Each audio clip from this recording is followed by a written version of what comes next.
To, a daidai wannan lokaci wannan bidiyo da zan yi shi ina yin sa ne akan mutum biyu. Musamman Ciyaman Dauda Adamu Kahutu Rarara da kuma MD Ali Nuhu. Bana kilemin ɗinku kuma bana tunanin a cikinku ko akwai wanda ya ɓata min rai ko kuma nake ganin yayi min wani abu wanda ban ji daɗi ba.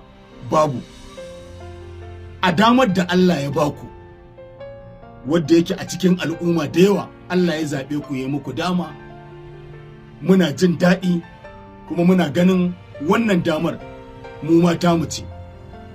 Ba kuma ina kilemin tunda nake wallahi musamman Dauda Adamu Kahutu Rarara wallahi ban taɓa zuwa wani waje a mu'amalar da muke da kai ta yau da kullum ba na yi kilemin ɗinka ko kuma ina ganin kayi min rashin daidai. A'a, a alfarmar da Allah ya muku ne nake kira da babban murya da za ku iya taɓuka wani abu musamman akan abin da nai akan jam'iyyar APC akan wannan tafiyar, saboda jagorori ne ku manya a cikin wannan tafiyar wadda kuma kuna da damammaki da yawa wanda za ku iya follow up akan aikin da nai akan tafiyar jam'iyyar APC musamman akan campaign din Tinubu.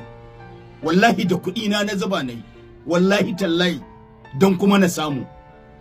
Kuma ita kanta siyasar musamman ni ina yin ta ne saboda kai kanka Dauda Adamu Kahutu Rarara, wallahi musamman saboda irin kaunar da kake nuna mana akan tafiyan nan. Musamman ni na san akwai mu'amala, kyakkyawar mu'amala tsakaninmu da kai da mutunci da mutuntawa, ba yau muke tare da kai ba.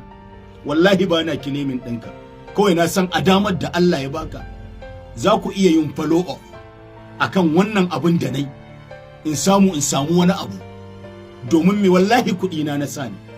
Salamu alaikum. Salamu alaikum masu kallo da sauraron mu. A halin yanzu kuna tare da ni kaina ainihin jarumin ku Musa Abdullahi mai sana'a daga Kannywood, Nigeria, Kano. Hakika na yi harkar siyasa ta jam'iyyar APC kuma na bauta mata da kuɗina, bayan jikina da kuma magoya bayana wanda suke tattare da ni muka yi wannan mu'amalar. Har wasu suke zargin cewar ko an yi min wani abu na rufe su. To hakika mataimakin shugaban ƙasa Kashim Shettima lamba 2 kenan a Najeriya, wanda bayan shugaban ƙasa shine lamba 1 Tinubu, to kai ne lamba 2. Na kawo kokena a gare ka, kai mai tausan jama'a ne kuma mai sharewa al'umma hawaye ne. Shi yasa na kawo wannan koken nawa akan gudunmawar da na bawa jam'iyyar APC a tafiyar da aka yi da kuɗi na wallahi na sani, wanda na san wannan abin da ya je gare ku tuntuni da ba zan yi wannan maganar ba. Shi yasa ina kira a matsayinka na shugaba jagora mai tausan al'umma, mai jin kan al'umma, mai kulawa da al'umma, watakan mataimakin shugaban ƙasa Kashim Shettima. Kashim Shettima kai uba ne a tare da Najeriya ma, ba wai mu ba, a'a Najeriya ma gaba ɗayan ta kai uba ne. A duba mun wannan aikin da na saka kuɗi na nayi, kuma wallahi da kuɗi na nayi, ba wanda ya ban ko sisi nayi, wanda na san in kuka ga wannan abun ga kuma aikin nan ku kalla ku gani.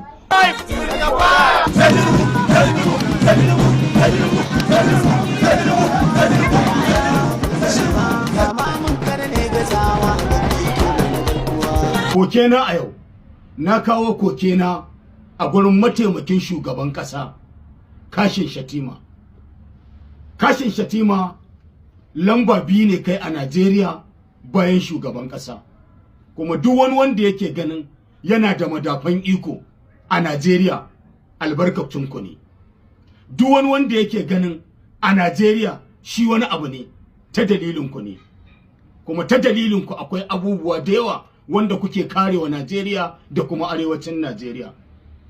Kashim Shettima musamman akan al'amuran da suka shafi rayuwar siyasa ba kwa barin wanda yayi tafiyar ku ya tabe.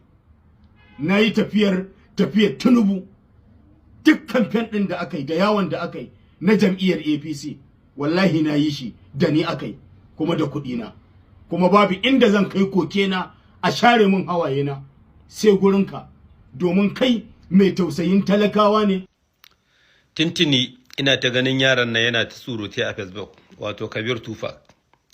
Kabir Tufak yaro ne wanda ba a taɓa yin yaron da ya samu nasara ɗan ƙanƙanin lokaci a duniyar TikTok kamar shi ba. A ƙasa da wata 8 ya samu followers miliyan 2.800, abin da wasu su yi shekaru ba su samu ba, hada ni nan guraren. A lokacin da Kabir Tufak yana da ɗaukaka, na yi ta kira cewa a samu management su rinka kula da shi, a samu management da ƙwararrun daraktoci, saboda dama ce ba ƙarama ba a hannunsa. Amma a lokacin da hanni na ɗauki ƙafata na je Kano na gangara Fage har layin su Bashir Tashi, inda shi ne unguwarsu shi Kabir Tufak ɗin kenan. Wallahi na gaya muku da yake ni na je da zuciya ɗaya, zo ma Ebbesfa kenan, ko Ebbesfa ma bata faka ba, he ga shi Kabir Tufak shi kaɗai yayo gabas a ƙafa. Na tsaye da shi muka magana, na yi masa alherin da zan masa, na hau Vespa na dawo. A lokacin mamakin da nake yi, inda wani yaro ne dan kudu, wallahi ko da a ce za ka ba shi talla ne baka isa ka ganshi ba, sai ka fara ganin manajojin shi, kuma da tsada. Da yanzu yaron nan ya zama buloniya, yana hawa motoci da kadarori. So amma sai aka bar shi yana ta garari a layi, ya zo ya mai da kwantat ɗin nashi ma ya zama wani iri. Tun daga nan guraren na tausaya masa, saboda na tabbatar cewa wannan account ɗin an raba shi da shi. Ai miliyoyin followers ba za a taɓa barinsa a hannun wanda bai da manajoji masu kyau ba, wanda zai rinka shashanci. Wallahi ba za a bar shi ba, dole an kwace shi, an lalata shi. So saboda haka yanzu na gan shi a Facebook yana ta nuna wa'annan hotunan, yana cewa a da suna nan da shi, yanzu duk ba sa tare da shi, shi kaɗai yake rayuwa. To haƙuri za ka yi. Sannan kaga shi wannan TikTok ɗin da wasu suke gani kamar abin banza, ni kowa ya san na ɗauki TikTok da muhimmanci. Ni ba, domin iri na a TikTok muna nan da yawa, amma kuma ba mu da yawa, wanda dai magidanci da iyalinsa da komai kuma yana rayuwarsa normal a TikTok. Saboda na ɗauki TikTok da muhimmancin da baka taɓa, ba wanda kai ni kaɗai na san muhimmancin da ɗauki TikTok da shi. A lokacin da account ɗina na farko shi ma ya samu matsala, na shiga damuwa. Na biyu mai followers 220,000 da ya samu matsala, na shiga damuwa. Amma ni in account ɗina ya tsaya ko kwana 3 ba a yi zan buɗe sabo, kuma na dinga yin fassan a sabo ɗin kenan, har ma an gane cewa ni ne da kaina. So abinda za ka yi kenan, amma kuma ba baki zan ma ba, ina tabbatar ma ido ba mudu ba ya san kima, hasashe kuma gaskiya ne. Abu ne wanda bai taɓa yiwu ka maimaita account ɗin da kai da kanka ka san ma haka ba ta taɓa yiwu ka maimaita account ɗin da kai, wanda kana da posting mai miliyan 100 ko fela bai da mai miliyan 120. Fela wannan yaron na kudu bai da shi. Kai kake da viewers mai miliyan kusan 200 ma, ba za ka maimaita wannan ba, saboda a lokacin wannan account ɗin shi za ka riƙe, daga nan ma za ka iya gwamawa kai guda 2. So a lokacin ina ta magana a samun ma manajoji, amma shiru. So saboda haka yanzu dai kai haƙuri, kuma account ɗin da ka buɗe ka tabbatar ka je ka samu wanda za su rinka kula da kai. Kaga wannan yaron tsulan gidin nan, biye mai da kai yana ɗaya daga cikin abin da ya cinye ka. Yaro ne da yake sa bureziya ya zo ya wanka a titi, ya waye. Akwai inda naga bidiyon shi ya je yan alaji na Zaki ya rabo ya ce, kai ba mun kore ka mun ce ka daina shiga cikin mu. Yan alaji yake ce mai yanzu ya shirya daina abin da yake, kuma alhali bai daina ba. Kai kuma ka je ka biye mai, kuka dinga shashanci. Kuna Allah ya baku followers masu yawa, amma kun rasa yadda za ku yi ku sarrafa su ta yadda za ku ci more su, ku yi mutunci a idanun jama'a. Ka gani yanzu duk yawancin 'yan TikTok ma in suka kai miliyan 1 ma sai da account ɗin suke, saboda garanti gare su da sun buɗe wani za su ƙara koma. To amma kai tsarin da ka ɗauka abu ne mai wuya ka ƙara buɗe wani account ɗin a ce ɗan ƙanƙanin lokaci ka je 500,000 ma followers.